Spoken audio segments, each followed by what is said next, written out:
Assalamualaikum warahmatullahi wabarakatuh. Selamat bertemu kembali pada video pembelajaran kali ini. Setelah kita mempelajari materi yang lalu, yaitu aplikasi Microsoft PowerPoint, maka kita akan melanjutkan materi berikutnya, yaitu tentang aplikasi Microsoft Publisher. Mungkin ini buat anak-anak masih belum pernah atau mungkin masih terasa asing. Karena materi ini mungkin belum pernah disampaikan sebelumnya di waktu kalian masih sekolah di SMP. Oleh karena itu, marilah kita bahas pada pembelajaran kali ini, yaitu pengetahuan tentang Microsoft Publisher. Mari kita ikuti tayangan slide berikut ini. Pengetahuan tentang Microsoft Publisher, anak-anak. Kita mulai dari pengertiannya dulu ya, tentunya. Setiap kita membicarakan sesuatu, kita harus tahu dulu itu apa. Nah, kita juga begitu pada aplikasi Microsoft Publisher ini, maka kita harus tahu dulu juga pengertiannya. Ini bisa kita lihat di sini. Aplikasi Microsoft Publisher itu juga sama dengan aplikasi sebelumnya yang merupakan satu paket dengan Microsoft Office, anak-anak. Nah, aplikasi Microsoft Publisher ini kadang ada yang menyebut aplikasi bahan cetak. Ya. Jadi aplikasi bahan cetak atau aplikasi Microsoft Publisher. Nah, itu apa pengertiannya? Berikut ini pengertiannya. Pengertian Microsoft Publisher atau aplikasi Microsoft Publisher atau aplikasi bahan cetak adalah salah satu program aplikasi Microsoft Office yang biasanya digunakan untuk kegiatan desktop publishing. Nah, jadi ini kaitannya nanti hasilnya adalah produk-produk yang berkaitan dengan bahan cetak tentunya, atau dari kegiatan desktop publishing. Nah, berikutnya apa kegunaan atau manfaat dari aplikasi Microsoft Publisher ini? Banyak ya anak-anak ya manfaatnya.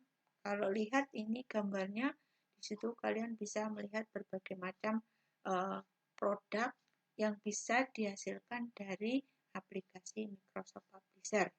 Tentunya kegunaannya banyak sekali, diantaranya adalah ini yang pertama untuk membuat majalah.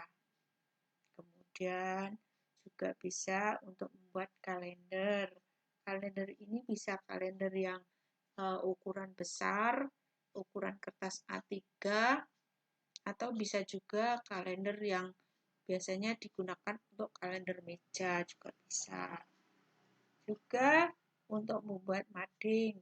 Nah, ini anak-anak nanti yang pecinta mading, monggo silahkan berkreasi membuat mading dan bisa diserahkan ke tim mading di SMK Negeri 1 Banyuwangi.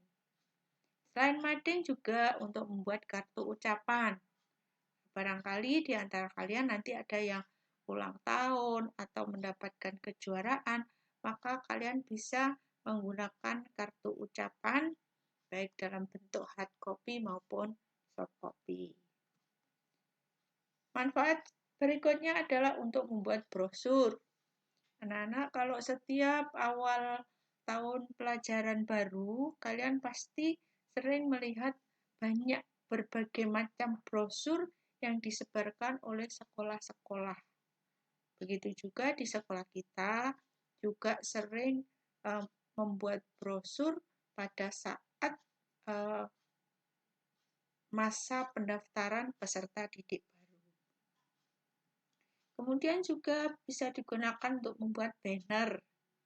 Banner itu seperti yang dipasang-pasang di sekolah kita, ada yang banner berdiri yang dipasang di ruangan, di ruang guru, di ruang BK, di ruang kantor, atau juga banner yang dipasang-pasang di depan pintu gerbang sekolah.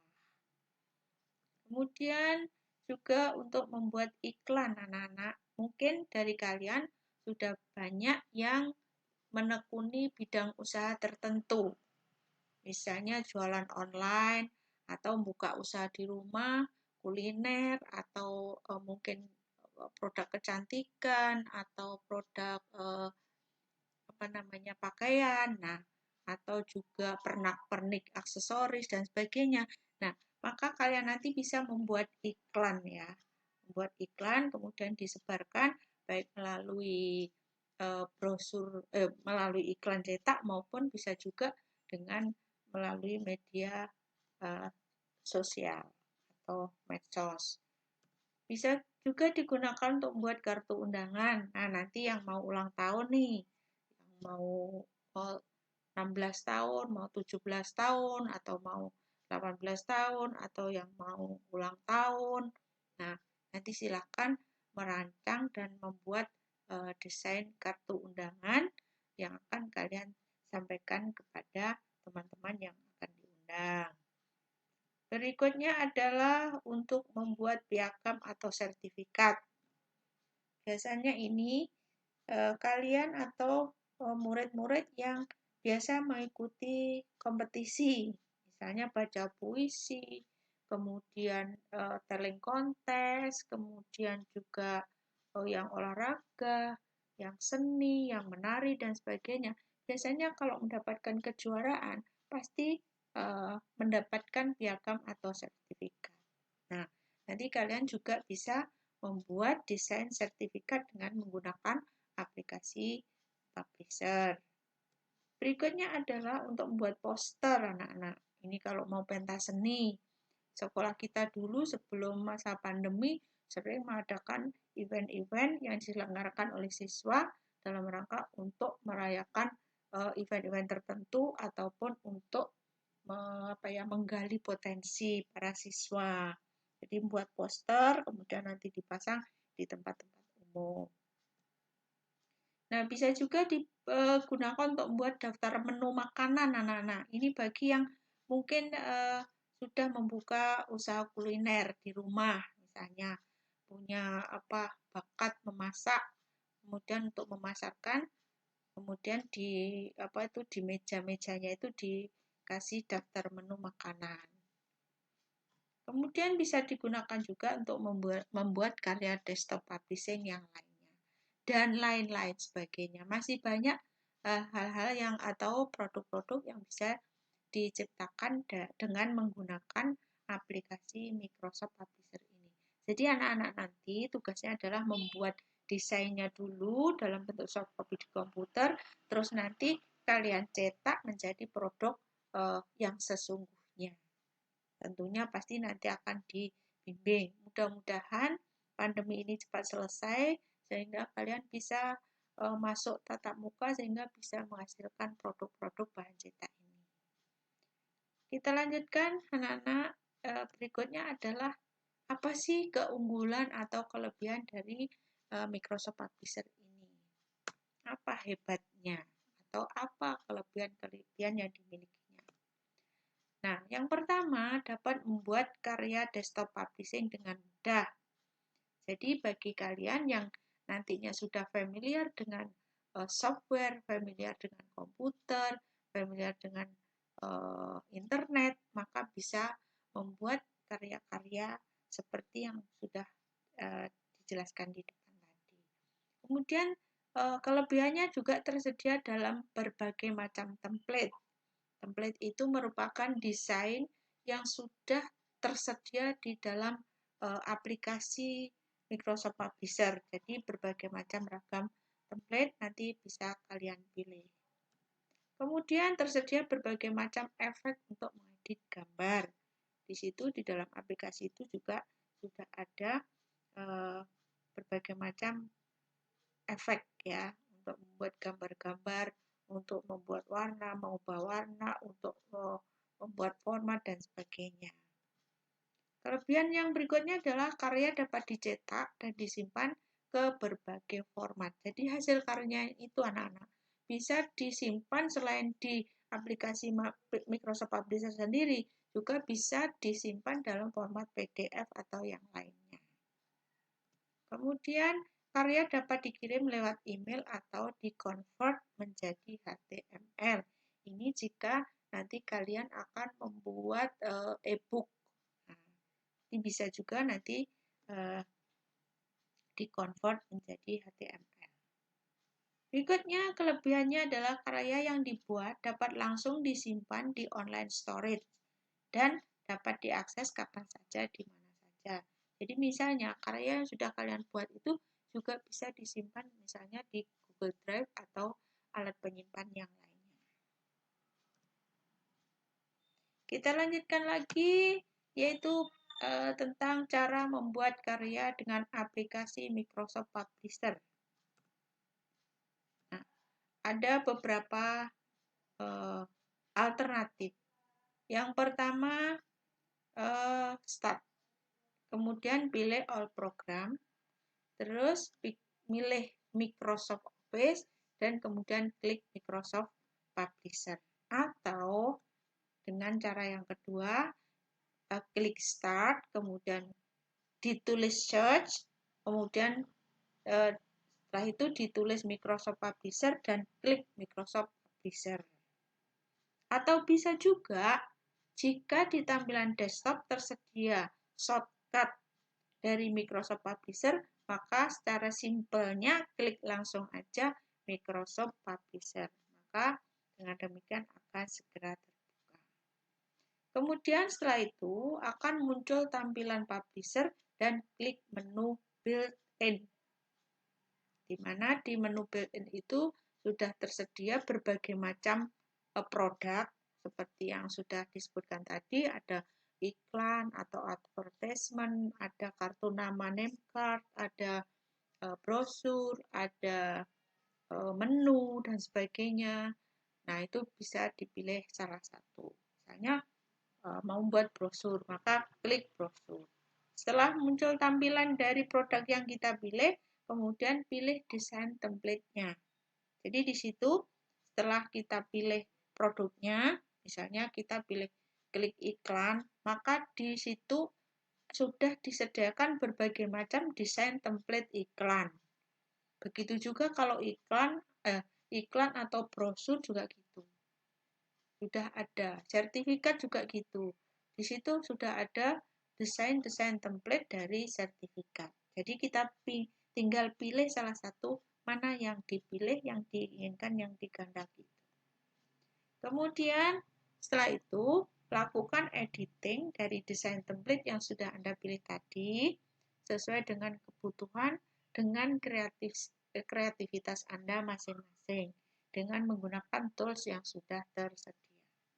Jika Anda ingin mendesain sendiri, maka pilihlah pada tampilan awal Publisher, kamu pilih atau klik blank dokumen. Artinya, kamu bebas untuk mendesain sesuai dengan yang kamu kehendaki sendiri tanpa harus memilih desain template yang disediakan. Mungkin kalian belum puas karena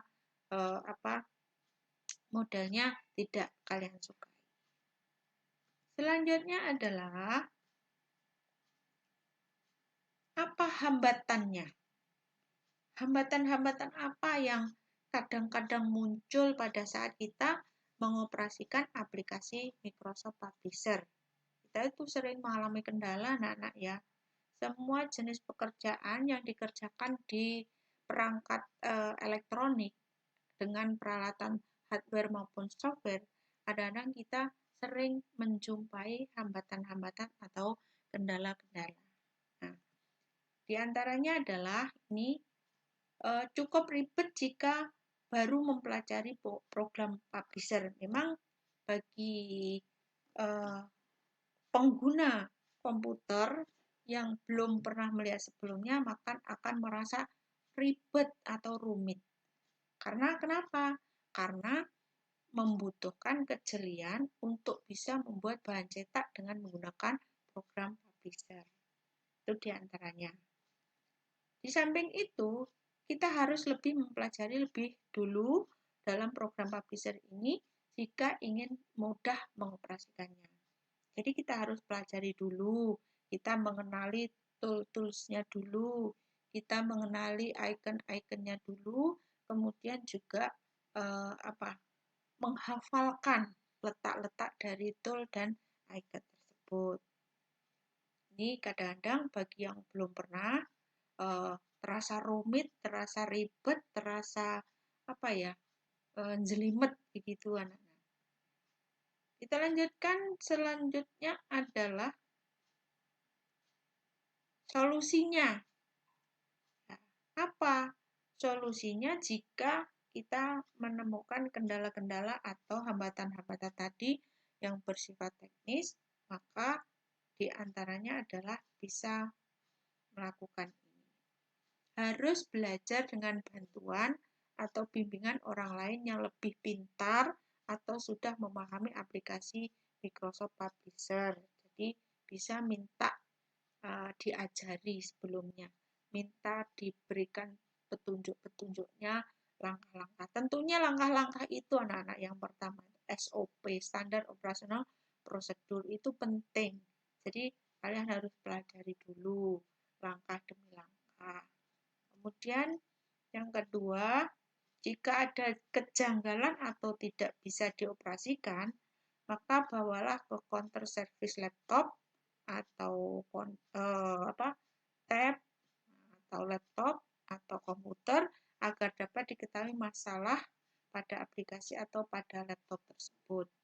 Jadi kalau misalnya mengalami kendala, maka kalian bisa minta tolong ke mungkin kakak kelas, mungkin bapak ibu guru yang menguasai bidang ini. Bisa juga kalau misalnya di sekolah sudah mentok, maka bisa dibawa ke servis. Kemudian solusi berikutnya adalah karena tadi itu disebutkan dalam jelimet, rumit, kemudian perlu kejelian yang lebih, maka kalian untuk mempermudah mengoperasikannya atau membuat desainnya atau produknya, maka bisa mencari tutorial yang dapat dipelajari sendiri. Jadi tutorialnya bisa tutorial dalam bentuk teks, misal kita googling atau browsing di internet, ada yang berupa teks, ada juga yang berupa video. Nah, demikian akhirnya kalian bisa menemukan, oh ini langkah-langkahnya. Jadi kalau menggunakan tutorial bisa diputar, diberhentikan, diputar, diberhentikan, atau di pause gitu kan, di pause gitu berhenti, nanti diulangi lagi, diulang, maka akhirnya akan menjadi bisa. Tapi yang jelas, apapun pekerjaannya, tentunya kalian harus didukung oleh perlengkapan atau peralatan yang memadai. Yaitu satu, kalian memang seharusnya memang ada komputer. Kalau nggak ada komputer, ya berarti harus mengusahakan bisa ada laptop atau tab, bisa juga ya. Jadi itu bisa juga mungkin dengan menggunakan ponsel, tapi ini agak rumit anak-anak ya, karena ponsel itu di samping memang ukurannya yang relatif kecil dan sangat terbatas, maka mungkin untuk berkreasi lebih cepat itu juga memerlukan waktu yang relatif lama. Nah, begitu anak-anak sepintas lalu tentang aplikasi Microsoft Publisher. Untuk lebih jelasnya, silakan kalian memperdalam, menggali lagi di buku kalian, baik di buku teknologi perkantoran, atau bisa juga melalui internet, bisa juga googling melalui ponsel Android Anda. Jadi, jangan mudah menyerah. Selama kamu mau, pasti kamu bisa. Nah, demikian anak-anak untuk materi aplikasi Microsoft Publisher kali ini. Sampai ketemu lagi di video berikutnya. Selamat belajar dan selamat mencoba. Terima kasih. Assalamualaikum warahmatullahi wabarakatuh.